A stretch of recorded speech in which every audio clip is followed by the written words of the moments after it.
Good evening. In breaking news, the Transport and Main Roads Director General, Michael Caltabiano, has stood down pending an investigation into evidence he gave to budget estimates. Leonie Mello joins us now from Parliament House. And Leonie, what needs to be investigated?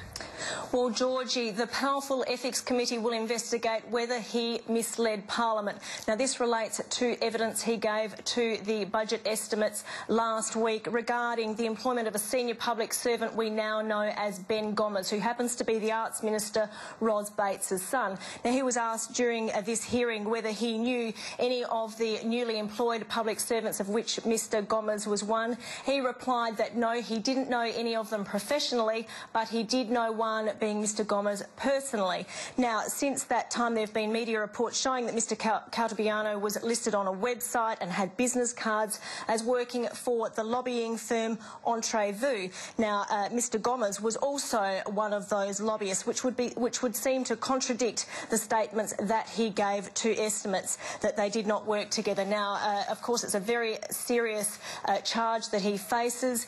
The Transport Minister, Scott Emerson, held a press conference just a short time ago, and this is what he had to say. As Minister, I have concerns with some of the inconsistencies between his statements in estimates and those media reports.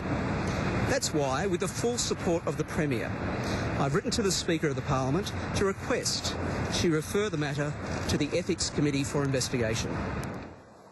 Now, the charges he faces are very serious. It was, in fact, the LNP who restored lying to Parliament as a criminal offence. So this could really come back to bite them. Now, of course, Mr Caltabiano has been in the spotlight right from the start. The Newman government was under fire, accused of jobs for the boys, if you like, because he was a former state Liberal president. So he's already been in the spotlight there. He did voluntarily stand aside, and we'll wait for the investigation to see what happens there.